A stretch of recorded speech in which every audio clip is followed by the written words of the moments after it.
What's up, everybody? Thralls Metal here once again. I'm the Crockneck, and I am back with some more States of Metal.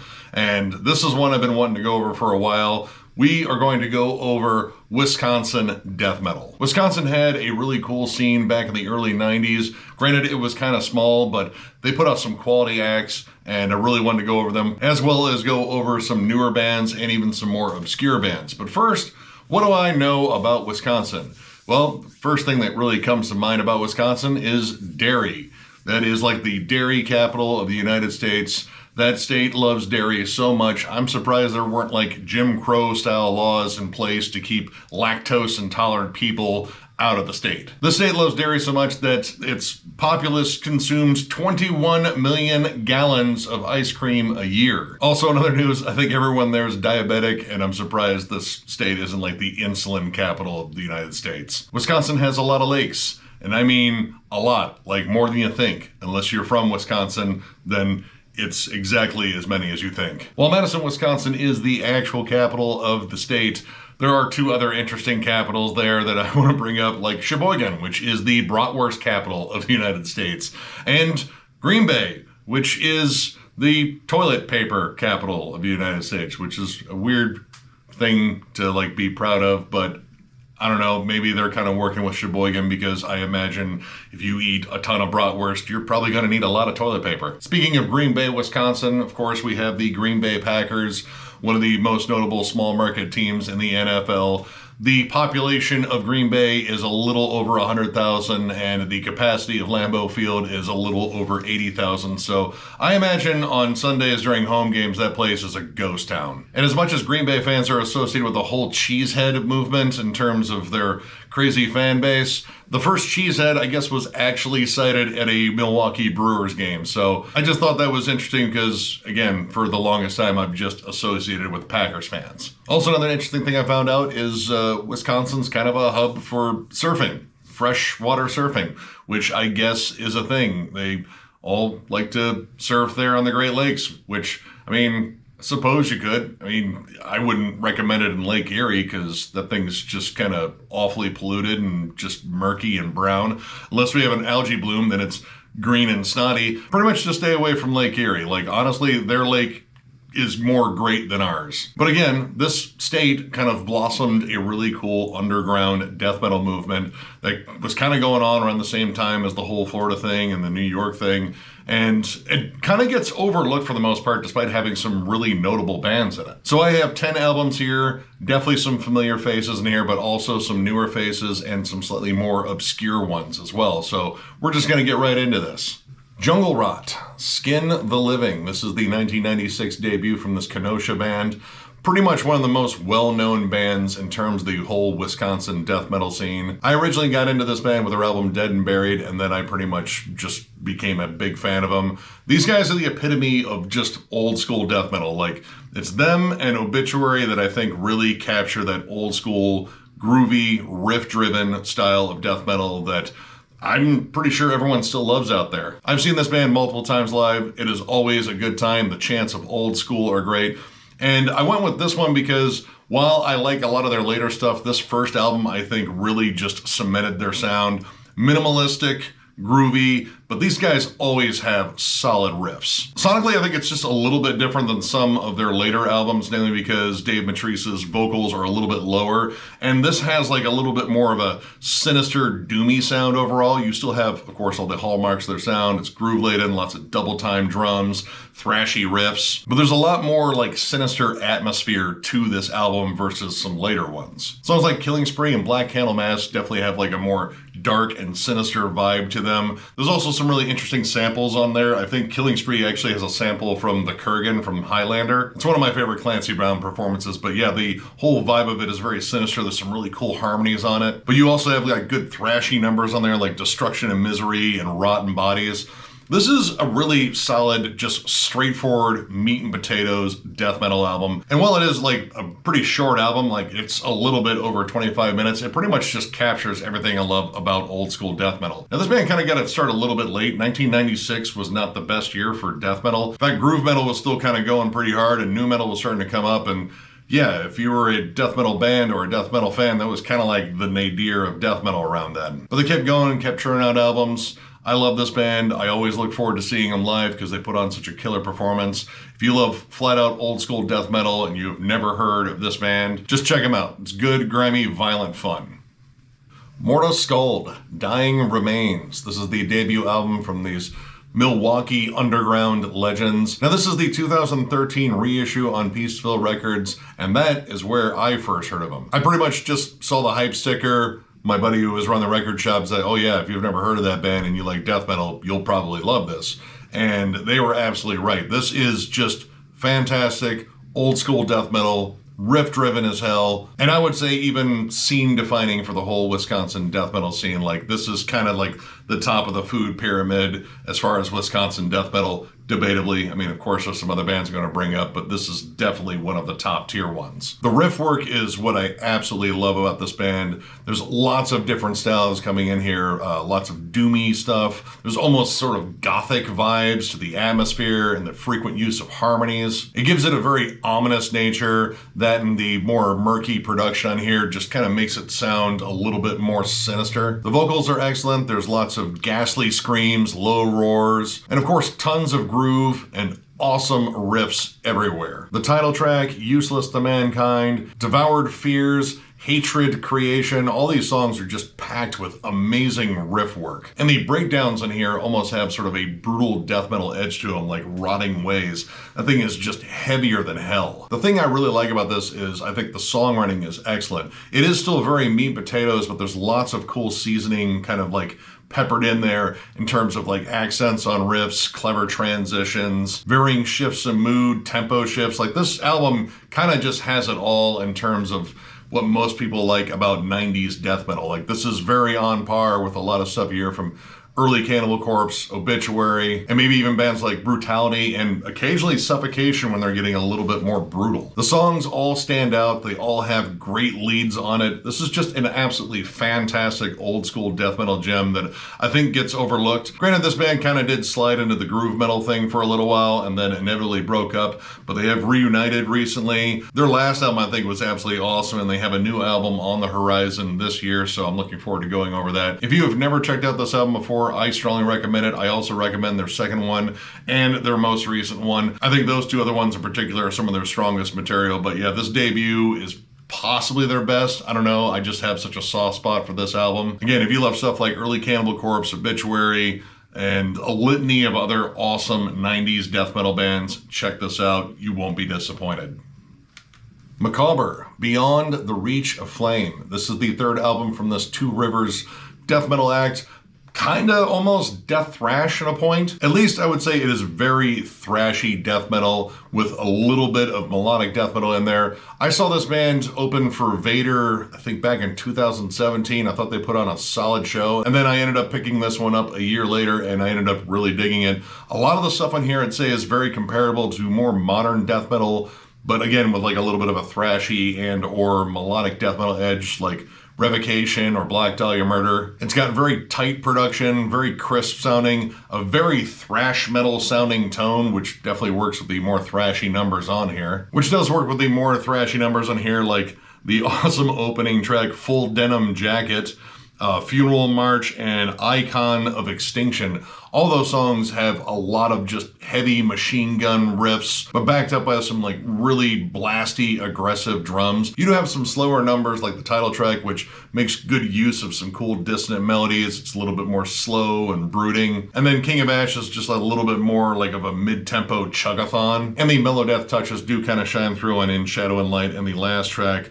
The Currents of Casualty. But they're used kind of sparingly. Like, melody is still very much a big part of this, but it is mostly about the high octane aggression on here. The vocals are pretty much a straightforward roar. There are no clean vocals on here. I will say that some of the deeper growls and some of the higher screams kind of have like a little bit of a deathcore-ish sound to them, but musically this is very far removed from deathcore, so don't even worry about that. But yeah, this is just a relentless balls-to-the-wall listen, packed with killer shreddy leads, great hooks, and just brimming with energy across the board. And I believe this band has another one in the works, so stay tuned for that. I think it should come out this year. But yeah, if you like your death metal a little bit more modern and thrashy, and again, kind of in the same vein as bands like Revocation and Black Dahlia Murder, definitely check this one out.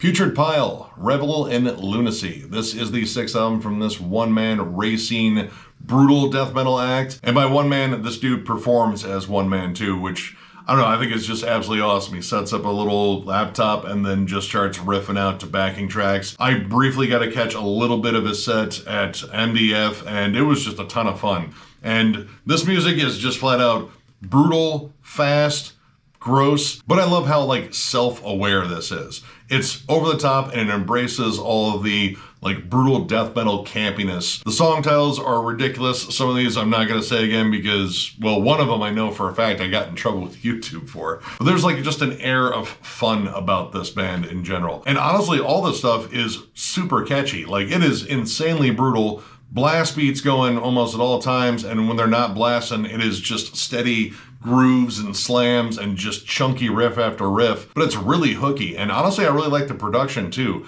The drum machine program on here sounds a little bit more natural than, say, like, you know, Mortician Worship, which that is not a dig against Mortician because I love that band, but I kind of like the fact that this sounds like it could be a full band, and the drums actually sound believable as to, like, yeah, you know, that could be someone actually playing. There's really solid vocal dynamics. He changes his pitch often. He has low pig vocals, but he uses those a little bit sparingly. A lot of this, I feel like it takes a lot of pages from like Dying Fetus, which Dying Fetus, their ethos has always been, let's be as brutal as possible, but also still be catchy. And needless to say, that band has had an amazing career by doing just that. There's also little bits of like grindcore downpicking in songs like Devilish, Half Ghoul, No Rest for the Wicked. And I love the grooves and fun syncopated breakdowns that pop up in here. Like Starving for Your Blood has this really cool syncopated breakdown slash groove that is just instantly catchy. And No Rest for the Wicked actually has a lead on it. In fact, I think that might be the only place in this album where an actual solo shows up. But that also has like one of the nastiest slam riffs on this entire album. And there's even some melodies on here that pop up that are awesome and don't detract from the outright ridiculous and brutal nature of this album. Flat out, this is just a fun listen. It is over the top in all the right ways. It's catchy, it's riffier in hell. If you're a big fan of Dying Fetus, I'm reasonably sure you'd probably dig this. This is more than just like mindless chugs and tremolos and blasts. There's a lot of cool stuff going on in terms of like the songwriting dynamics. I need to get some more Putrid Pile in my collection. I slept in this band for a number of years, and well, now it's time to play catch up. So yeah, if you have never jammed this before, strongly recommend it. Dead Soul Symphony, Sermons to the Sick. This is the debut full length from this En Clair act. This band has actually been in contact with us for a while. They actually sent me their first EP, which was decidedly more of a death thrash album, which this band has definitely shifted way more to just a flat out old school death metal sound. But they also sent us some other stuff, namely one of the other bands that they are associated with, which is Beer Can Pentagram. And I absolutely love the name of that band as well as their sound. It's kind of a mix of like thrash and sludge metal. Now, I recently brought this up in a collection update because they really wanted my opinion on this new offering, because they were like, dude, we've kind of changed around some things, and honestly, we're like super proud of this. And they should be, because I think this is absolutely awesome. This is just nasty old school death metal. It definitely still has its thrashy elements, but this has a lot of echoes of like Pestilence and Asphyx as well. One of the most notable bits of that are the vocals. The vocals have that Martin Van Drunen, very dry, very throaty, very agonized vocal style. And honestly, it was kind of hard for me not to think of Consuming Impulse while listening to this. The riff work on here is very tight, but it's also changed. There's a lot of like interesting dissonant harmonies and more clever transitions than before. Their earlier EP, while I really liked it, is very straight ahead death thrash. Lots of like Slayer and like kind of like Vader-ish tropes. It really leaned more on the thrash metal side, but this still has that thrashy energy, but man, like this whole sound kind of just opens up on here. The songs are way more dynamic. I really think they push themselves as far as the songwriting here. Songs like Die Glock have, again, these really cool tags at the end of the riffs. It's a little bit more technical, but like technical in a songwriting sense. Like this isn't all about like noodles and arpeggios just sort of scattered around. This is about like really good dynamic songwriting. There's some more brutal elements also worked on here, namely on Human Disease and Symbol of Submission. There's some more just disgustingly heavy chugging and, you know, kind of like more like suffocation style of death metal worked in with the, again, very thrashy style that they have. And also, I think the songs are a bit longer on here, and with that change of style being more dynamic, they've kind of given these songs more room to breathe, so you have time to settle into these just flat out awesome riffs that are all over here. The production is very raw and gritty. It definitely has a 90s death metal sound to it. And the guitar tone here just is flat out awesome. It's very thick, very chunky sounding, almost kind of dirty, but like in a really good way. And I think the pace of this album is excellent too. It flows really well, and the songs can be very different from one another, which I really liked. Like nothing on here feels very repetitious. You can definitely pick up on their influences, but they execute the sound really well so it doesn't feel like, needless rehash of like just, old school bands. I absolutely love this album, and I love hearing a band that improves from release to release, and it's been really cool, like, following these guys over the years. This is an absolute banger of a first full length. If you're a big fan of just old school 90s death metal, and again, especially, Asphyx, Pestilence, it definitely has a lot of that, but also like Leprosy, and I would even say like a little bit of Suffocation too. Check this out. This is an absolute beast of an album.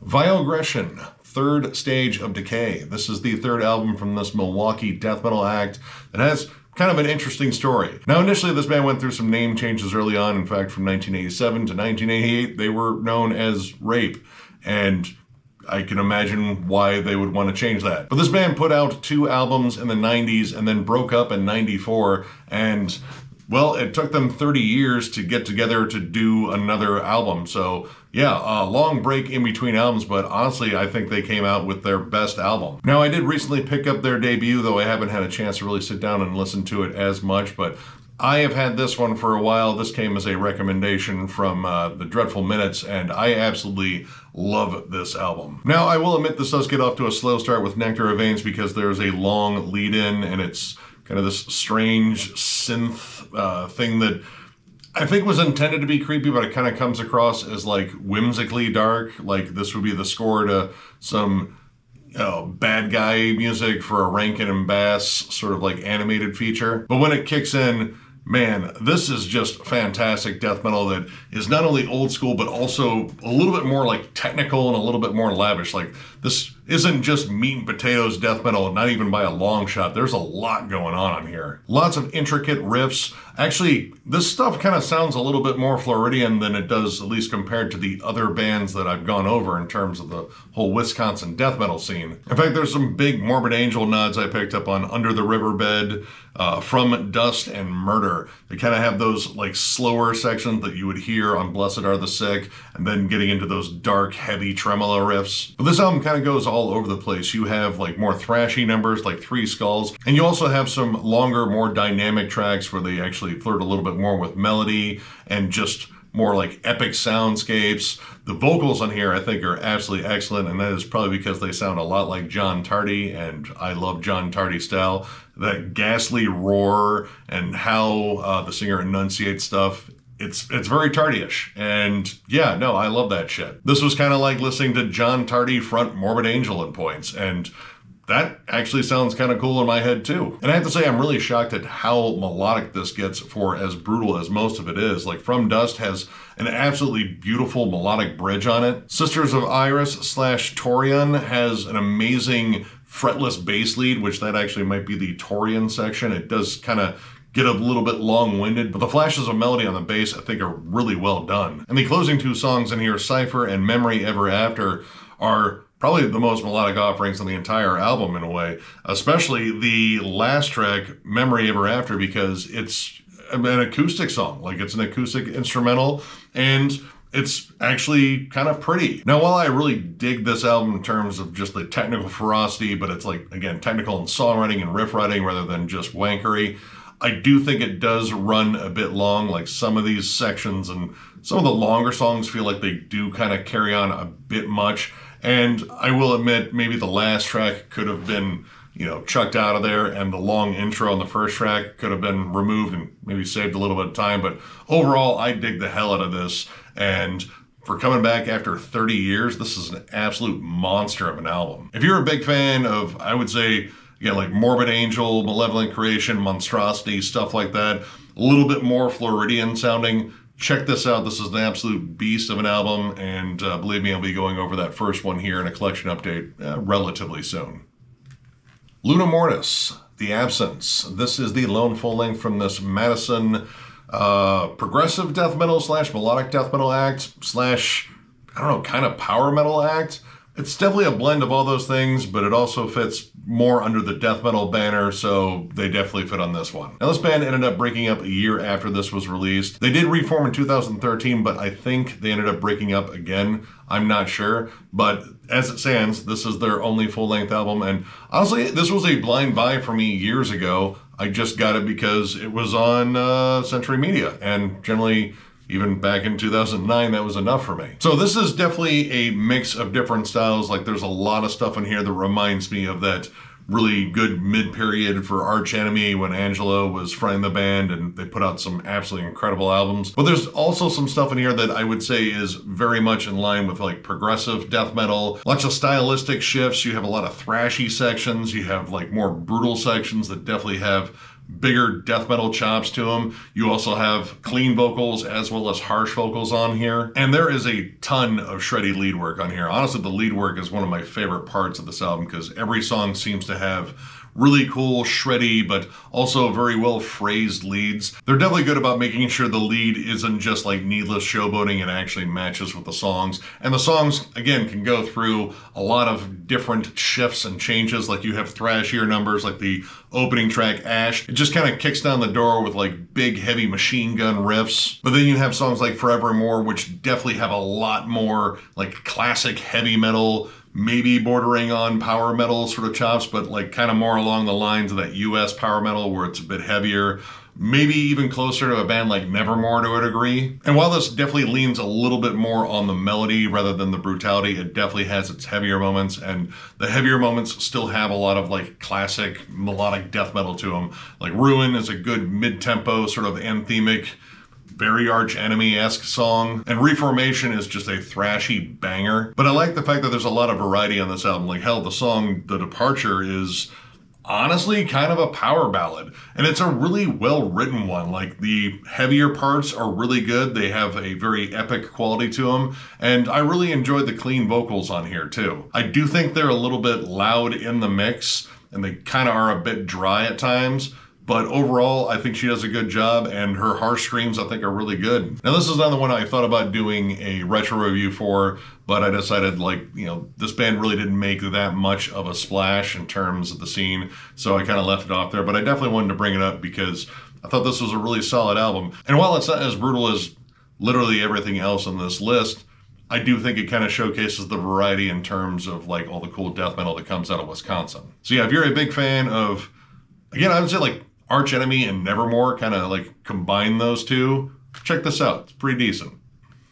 Crawl, Earth. This is the debut album from this Green Bay industrial death metal act. In fact, I brought up this band a while ago in an underrated albums video for industrial metal. I figured why not bring it up again because I really enjoy this album. Now, I got into this band courtesy of samplers from, I believe, Overture Records. It was for their second album. And granted, that didn't have much death metal to it, but I ended up picking up this one in a used bin forever ago, and this is definitely like death metal, but death metal that is heavily inspired by Godflesh. In fact, I believe that was cited as one of the band's main influences. Now, this band only had like a 2-album run, and though they are listed as active on archives, I don't think we've heard anything from them since that second album. Basically, I would say this album is kind of like Fear Factory circa Soul of a New Machine covering Godflesh.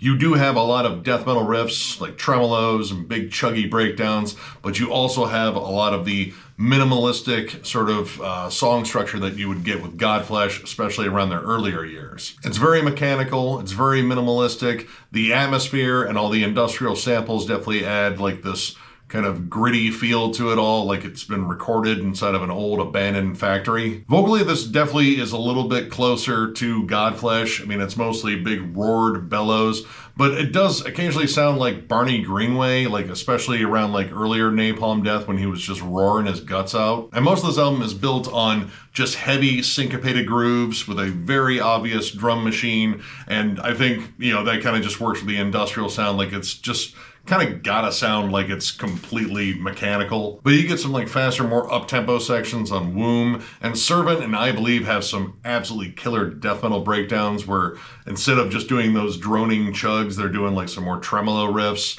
It sounds a little bit more like Morbid Angel for a second, and granted the drums are, you know, definitely programmed. It still has like a more like 90s death metal sound, which it should. I mean, this came out in 95, but again, 95, like the whole death metal thing was starting to die down a little bit. Now, I have kind of a love-hate thing with the atmosphere in here when it is applied to like the heavier songs to sort of just add another layer of seasoning or to make it sound creepier. Like the song Womb has some just maniacal looped laughter and noisy soundscapes in it, but it adds to the song. I think it really works. In fact, it kind of adds another dimension of atmospheric horror to it. But the last track, Release, kind of goes headlong into all atmosphere, and it kind of just becomes a droning noise track, which sucks because I really enjoy the first half of that song, and then as it keeps going, it sort of just unravels and kind of falls apart. But overall, I really enjoy this album. I like this old school, mechanical, just minimalistic sound. I'm a big Godflesh fan, and I love like early pitch shifter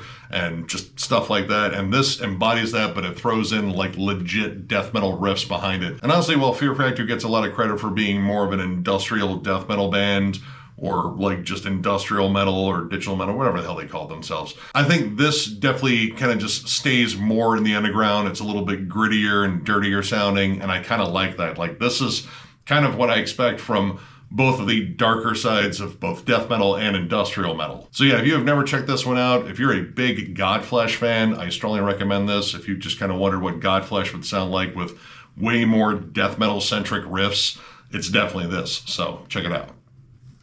Yotuma, Otherworldly, Incarnate. This is the debut full length from this Madison band. This is very groove-centric death metal, kind of, death metal mixed with hardcore. This band actually played Denver Death Fest, and that's where I first heard them. And then they actually came here to our area to play a show, and these guys put on one hell of a live performance. This is mostly just groove-laden, chuggy, nasty, kind of old school death metal meets hardcore. This is pretty much 90% groove. There are a couple of sections on here where it's faster and thrashier and maybe gets a little bit blasty, but most of this is about groove and chuggy riffs. In fact, this guitar tone on here was absolutely built to chug. The vocals have a hardcore meets brutal death metal style. They do get maybe a little too one note at times, but they are delivered very powerfully. And I love the rhythms on here. Granted, it does stick to more of a mid-tempo groove for the most part. There's some cool gallops and such that pop up on the Traveler and Shrine of Absolution. Kind of brings a little bit of thrash to it. And Traveler, as well as Wrath of Akala, have some kind of almost Pantera-ish sort of guitar riffs to it. Like, you get a little bit squealier. There's kind of a bit of a southern rock tinge to them. Being a longtime Pantera fan, I still absolutely love hearing that worked in. But that isn't like the main mode of this. A lot of this kind of has like a hardcore meets death metal vibe. Like, it is just chunky and aggressive. There are some absolutely nasty breakdowns here. And I love the bass work in this band in particular. Unhinged Atrocity has a really cool bass line that opens it up. The tone is just heavier than hell. And watching them play live, man, their bass just absolutely rules. And that song in particular is absolutely badass. And the breakdown at the end of that song is probably one of the heaviest things on this album.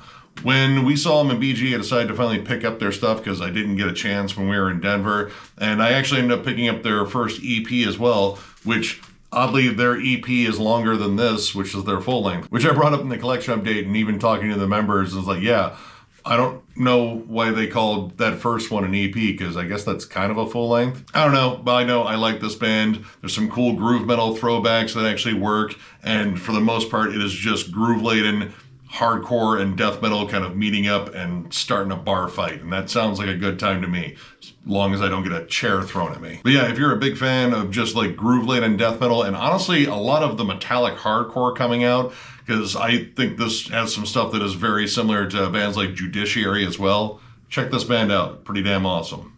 And finally, we have Accidental Suicide with their album Deceased. This is the lone full length from this Milwaukee death metal act. And honestly, I've heard so much about this over the years, and it wasn't until last year that I actually found this album. Now granted, this is a 2022 reissue from Peaceville Records. I had been hearing about this album for years from like different people, like, oh man, this is like a true blue one and done gem. And those people are 100% right. In fact, even though I'm covering it here, might still do a retro review for it because I kind of want to expose at least Jam and John to it because I'm reasonably sure he would love it. This is grimy, dirty sounding, kind of just evil and dark death metal. In fact, the themes around it definitely kind of echo the band's name, and believe me, the atmosphere really ties into it, and it's pretty damn unsettling. Everything about this sounds very evil and violent. I love the constantly twisting riffs and harmonies. There's a lot of stuff on here I would compare to like early Immolation, early Incantation, and in its more brutal, chuggy sections, a band like Baphomet. The vocals really drive the atmosphere in here because they are very layered, and there's a lot of like overdubbing in terms of like overlapping the vocals. They sound absolutely horrifying and inhuman at moments, and in the quieter moments when you get some spoken word, man, you kind of wish what they were saying wasn't that clear. Especially on songs like The Life I Hate and Agony of Rebirth. There's definitely some stuff I'm not gonna like go too far into just because I've already said the name of this band and that's probably already gonna get me flagged. But yeah, the themes definitely follow the name of the band, I'll say that much. There's some good doomy moments, especially on Morbid Indulgence. That actually adds some really creepy horror sense to it. Makes the song sound just that much more sinister. And Method of Murder is an absolute groovy banger of a song. Out of all the other bands I've gone over on here, I would say this band is probably the most similar to Morta Skuld. I would say it's still kind of like just straightforward old school death metal, but I think there's just like a little bit more going on in terms of like the technicality of the riffs. And while the guitar work is very shifty and kind of like slithers through the songs with its creepy harmonies, it does transition well. Like all the extra technical elements kind of go into more lavish songwriting, and I just absolutely dig the vibe of this. It's just a very dark and sinister and kind of menacing album, and it has an excellent balance of like really cool haunting atmosphere and just flat out brutal chops. When I did the metal tag, this was one I thought about bringing up for my favorite pickup of 2023 because honestly it is definitely one of them. I went with Nevermore instead because I mean that was just an absolutely awesome pickup, but yeah, this one would probably be like the next closest one I would have said is my favorite. I am so glad I snagged this one. This is just an absolutely amazing album, and who knows, we might actually do a retro review for this one because I think it really deserves it. If you're a big fan of, again, like early Immolation and Incantation and just the flat out savagery of like early Suffocation and Baphomet and stuff like that, maybe a little bit of Broken Hope, check this out. It's an amazing album. All right, and that does it for another States of Metal, and I think after this I'm probably going to get busy on some collection updates. I definitely have enough to go over, and there's definitely a lot of stuff in 2023 that I do want to cover, and I did manage to snag a good chunk of those. But at some point I will definitely get back to doing some more States of Metal. These are fun to do just because I got to go through a lot of music I haven't listened to in a while, and it's always cool seeing what each state actually has in the way of like cool stuff in their metal scene. So if you enjoyed this video, give it a thumbs up, and if you are new to the channel, subscribe because we do stuff like this all the time. We are also on Patreon. If you'd like to help us out there, there's a link down below to thrallsmetal.com. Our Patreon link is there. It is also on our channel, but thrallsmetal.com is where you go to get Thralls Metal stuff. We have new shirts. We have old shirts that are discounted. We even have some hats. So if you're interested in any of that stuff, check that out in the link down below. And of course, thank you guys so much for all your support along the way. It is amazing doing this. I totally forgot to put my sunglasses on, apparently. I just now noticed that. I might have been a little too focused on getting this done and I just totally forgot. Either way, back to the thank yous because those are important. You guys all rule and you are the driving force behind this. We have a ton of stuff planned for you in terms of content. I know What's John Jammin', that's going to come back. He's working on stuff. I got some other stuff I'm working on, of course, tons of reviews coming up. And yeah, more rankings, of course, because we have Black Dahlia Murder on the horizon. And of course, some retro reviews. So yeah, we have a ton of stuff on the docket because there is an endless amount of metal we want to talk about. And we're hoping you're going to join us along the way for all of those. So once again, thank you all very much, and we will catch you later.